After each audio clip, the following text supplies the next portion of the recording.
經好冇用到。其實好多古老嘅字咧，我哋已經冇用到噶啦。咁啊，當然嚟講會流失啦。但係如果你查字典咧，仍然都可以查到出嚟嘅。三個人咧，好耐好耐以前咧，就係個意思就係眾立，咁多人企埋一齊，三為多，即係成班人企埋一齊。咁啊喺好耐好耐以前咧，就有兩個單企人跟住做個人，其實三個咧人字啦。咁啊有個音咧就讀形嚇形。咁啊而家你講我冇啦，已經冇人再用呢個字噶啦，已經基本上消失咗啦，形字。等於企人邊做個三個三一樣嚇，又係講三個人咁，但係已經好少人用，間唔中有啲人改名用咗咁解啦。咁你知道啦，三個人一齊就係眾人。逢係見到啲字有三個人咧，就表示眾多人喺度啦。好似個眾字，咁啊眾字咧，佢要解釋過啦。呢啲咧係一啲自由嘅人嚟嘅，佢又唔係屬於任何人，又唔係啲官員啊。咁咧就所以你見到係企起身嘅，即係佢自己做乜就做乜啊，唔係奴隸。咁呢個咧係太陽，太陽。咁你話喂唔啱喎？個眾字明明上高有隻眼喎，木字嚟嘅喎，冇錯。點解咧？因為喺金文嘅時候咧，咁啊有個人咧將佢變咗一隻眼。小算一樣。好啦，喺楚簡就出事啦。楚簡咧原來有個起筆咧就係有個尖端嘅。咁呢個尖端變到我哋寫隸書嗰時咧就多咗一點啊，多咗一點。當然而家已經好多人都唔寫嗰一點嘅，但係如果你嗰個人寫一點咧，其實你又唔可以話係錯，因為喺隸書已經係有一點。咁啊，我記得楷書都有一點。啊，呢啲真書全部有一點嘅上高啊，其實本來係冇嘅啊。下低三個人，兩寫嗰三個人咧都有所不同，一個係用行書寫法，一個係用真書。咁行書啊就令啲筆畫減散咧，或者連埋用筆勢寫咧，就比真書係用得比較多嘅。咁所以你個寫法表現嘅效果都係唔同嘅啊。咁好似啊啊王羲之同埋鍾繇都好，上高咧好似做咗個血字，咁但係其實大家知道本來係個木字。咁啊，因為呢一樣嘢咧，就令到呢個一點啦。呢個呢個木字，我哋當個口一橫一橫啊，即係其實兩點啦。如果你兩點代替，幫我拉長條線，中間嗰三個人咧就各有各精彩啦。啊，王象咧呢度一個人，呢度又一個人，呢度又一個人啊。咁啊，孫過庭咧就寫法唔同啦。咁寫法有咩唔同咧？用咩筆勢咧？佢有分別，點解會有咁嘅分別咧？佢原因咧就係話，阿王象寫嗰時咧係用咗個顧盼勢嚟寫法嘅，即係先寫中間，然後寫兩邊。咁孫過庭咧就當咗豎筆勢咁寫，先寫開邊，再寫中間，再寫再右邊。咁呢個咧令到個字形亦都有所變化，令到用嘅筆勢亦都唔同咗。咁呢個係其中一啲好多嘅技巧，令到你寫嘅字係唔同啊。呢個係解釋啦，中間立人勢，跟住寫兩邊個人字啊。呢個人字呢個係人字嚟㗎，用個一豎剔上嚟。其實呢個一豎剔上嚟咧就係個人字嚇。咁所以咧就同如果你參照隸書嘅方法寫，基本上隸書咧都係先寫中間，然後寫兩邊，顧盼勢。咁啊，孫過庭咧先寫左邊，後寫中間，再寫中間，再寫右邊。呢個咧就係孫過庭啦。啊，咁啊，王羲之都係咁寫，一撇過嚟剔咗上去，再豎筆再改，由左至右。呢個先寫中間，然後寫兩邊。咁呢個係眾字嘅寫法。好啦，序字比較複雜啲啦，咁啊可能要提醒精神睇一睇啦。序字咧好明顯咧，無論係坐簡、小篆同埋秦簡，下低都係三個人。上高咧就係有隻耳仔，有隻手。咁究竟係講乜呢？講乜呢？嗱，咁咧原來咧，我哋先講個取字。取字嘅意思咧就話，我哋打仗咧，如果你打勝仗咧，要割咗戰敗嗰啲戰俘嘅左耳，左耳。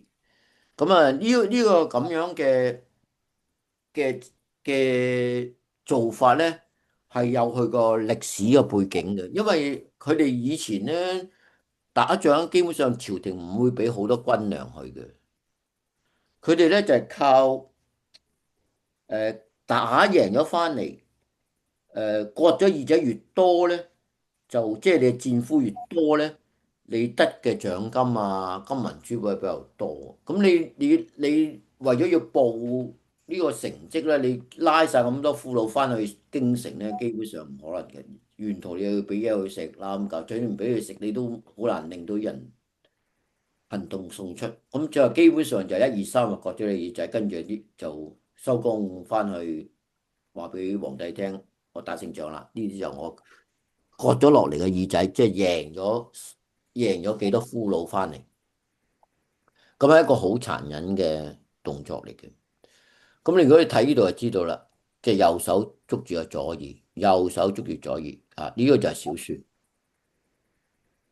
咁呢個取字嘅寫法係兩個寫法啊。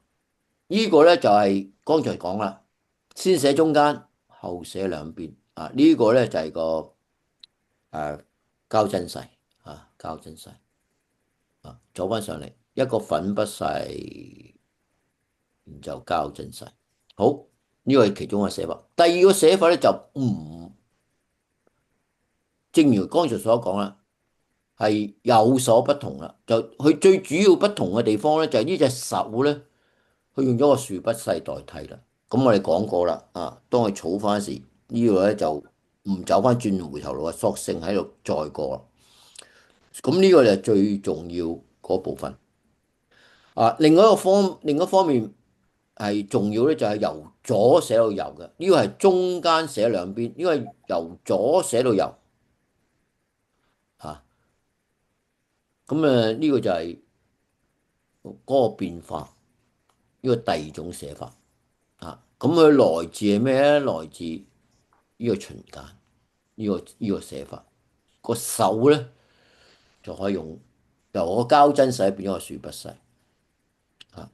咁所以而家你可以明白點解有陣時右同埋呢個交真勢呢個手個寫法唔同咗，但係最後兩次草法之後都係一樣咧，就係因為呢個原因。好啦，剛才講咗啦，取字啊，一橫中間有兩紮嘢啊，左邊係人，右邊係人嚇。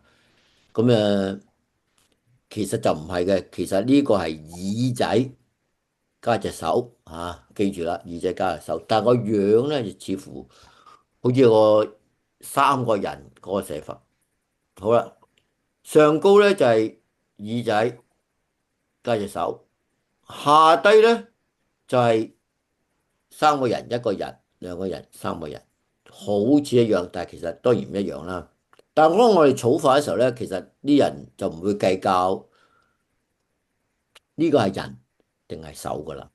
咁點解咧？咁樣因為咧，我哋都係會用一個粉筆勢上翻嚟，然後寫呢個零米勢就完啦。中間嘅零米勢，我希望你仲記得啦，即係四點。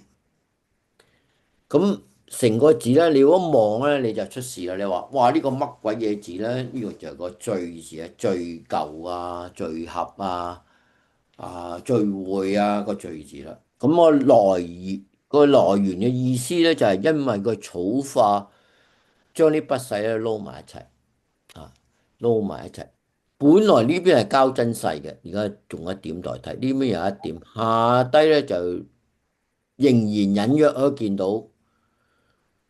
一個烈火勢嘅寫法，咁呢邊就零米細啦，咁所以就大家留意啦。呢幾個今期講呢幾個字咧，都係非常之困難嘅，盡量記啦。我都知道未必一定記到，我自己都記唔到咁盡量記。如果當你做功課嘅時候咧，你查翻啲講義咯，睇下呢個字係點樣變化啦。到睇下，希望你仲記得我點樣去解釋佢草化個過程，點樣做到呢個字。好，我哋講咗種同序同埋取字，有冇咩問題？我知道冇問題㗎啦。